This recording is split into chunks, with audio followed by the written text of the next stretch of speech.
Hey, this is Jamey with Stonemaier Games, and today I'm going to talk about my favorite game mechanism in Thebes. Thebes is a little bit of an older game, but I played it recently for the first time, and it plays like a modern board game. It's really, really good Euro game about archaeology. You are archaeologists who are wandering around Europe collecting clues, doing a little bit of set collection, spending time to do pretty much everything, which I'll get to that in a second, and at certain points in the game doing digs, like going on an archaeological dig and actually digging tokens out of a bag to see what you discover.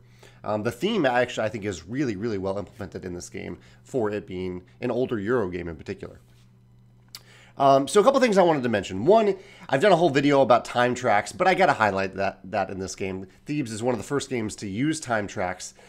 Basically, on your turn, you are spending time. You are moving around this track on the outside of the board, determining how much, saying, okay, I want to spend this much time to go after this thing. And your time is basically used mostly to move to different locations across the map. So a location that's further away might take more time. Certain cards might take more time. Like if you're researching something, they're represented by these cards. It might take more time to research. And the player whose turn it is the player who spent the least time. So the turn order can vary throughout the game depending on how much time you're spending. Time is also spent during the digs, which I'll get to in a second. The one thing I want to get to before I get to the dig, related to the dig, is that you don't dig all the time. Like you kind of build up yourself until you're ready to dig. You might have some powers that contribute to your ability to dig. Your research can help, like the books. These books help you dig for certain types of tokens of that color. And there are other little things that you can do, like basically just having enough time to do an effective dig. And so I like that this is a game you play in 3 years. And you don't dig all the time. Like it's not something that you do every turn. Typically, you find yourself digging maybe once, maybe twice a year. So you're building up this engine and then using it every year, and then you're doing that every year. You pretty much need to do a dig every year at least. And so I like that there's this continuous engine that you're building and using, but not using it too often, and not only just building up to it and using it like once at the end of the game.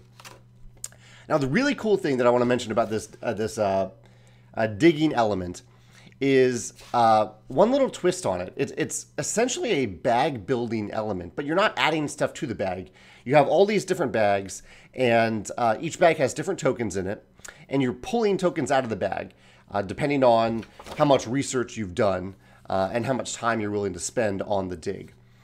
A lot of the tokens don't have anything. Some have treasures on them. I don't have a photo of them, I don't have a picture of them in this photo.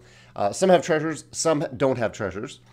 And the really cool thing about this, other than the fact that you're like actually like digging through a bag representing an archaeological dig, is that after your dig, you put all the blank tiles that you drew, the things that aren't treasures or artifacts, you put them back into the bag. This creates a really, really nice balance between being the first to like rush to a spot to dig and having your odds be pretty good, but maybe not being all that well prepared for it, versus building up your engine and doing your research and whatnot and being a more effective digger, but perhaps getting there after someone else has already been there. I was talking about this with some designers I'm working with recently. And this is a really nice puzzle to solve in a game, in that, like, how can you incentivize players to do the thing that you eventually want them to do, but not wait too long to actually do that thing. You don't want them to wait too long, especially in a game where time is a resource, where the game could go on longer than you want it to go as a designer if the players wait too long to do that thing. But you also don't want to give players too much of a reason to rush to do that thing and not actually do all the other things that you've put forth in the game, like doing the research and exploring, things like that. So I really like the nice balance that Thebes strikes in this respect, that those tokens, those blank tokens, go back in the bag. So not only do you have like a little bit of a reason to be the first to go on a dig. You definitely have a reason for that. Not necessarily to rush there, but to be the first. Because, even though you're probably going to be drawing more blank tiles than other players after they built their engine up, you're putting those blank tiles back in the bag. So you are kind of hurting those other players who are coming back in the future and whose chances of drawing those blank tiles go up since they weren't the first. That's Thebes. That's my favorite mechanism in Thebes. Just a really clever mechanism. I'm wondering if you can think of anything else like this, a parallel in another game where the game wants you to do a certain thing, but doesn't want you to spend too long building up your engine. And yet it also doesn't incentivize you to rush too quickly to be the first player to do that thing. I'd love to hear your other thoughts in the comments, or if you have another favorite game mechanism in Thebes that you'd like to mention, I'd love to hear about that as well. Thanks.